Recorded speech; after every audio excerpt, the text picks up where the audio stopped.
No, you can't see Good anything. morning, everyone. So happy here, It's too and also bright lucky compared to to be the the first background. one to show our approach, because I will be more relaxed to enjoy the rest of the workshop. This is the first week of my PhD study, so I just want to give a good start to the research by attending this workshop. Okay, let's begin.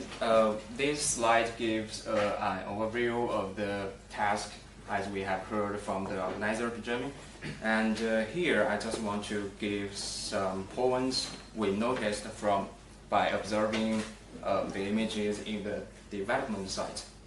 And the first one is the flood water is usually located in the lower part of the flooding image. And the second one is water is homogeneous, so that we can use the simple global features. And also, however, we need to reduce the interference from other homogeneous regions, such as the sky. And the third one is images with low homogeneity are probably not water. And this picture shows the color complexity of the cropped images in the development site. The x-axis shows the number of the image, and the y-axis is the color complexity. As we can see, the no flooding images tend to have higher color complexity than the flooding ones, and so this motivated our approach.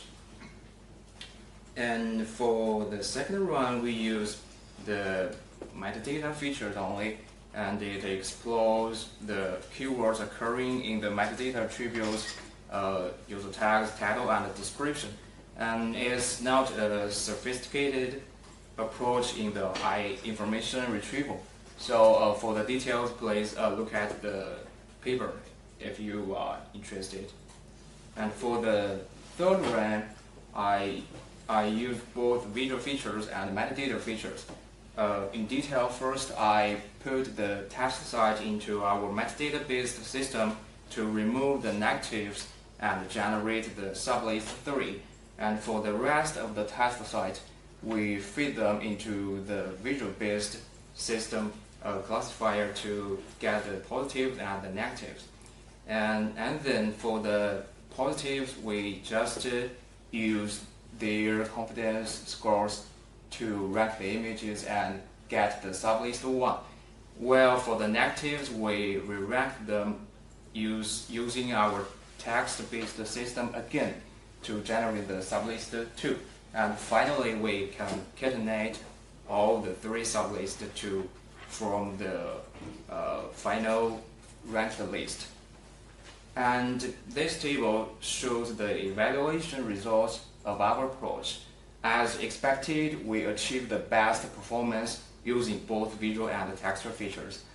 And in the future, we would like to introduce the CNN features to make a complement to the single global features, because the failure analysis in our paper has shown that the details in the homogeneous water is also important, and the CNN network can capture this detailed information.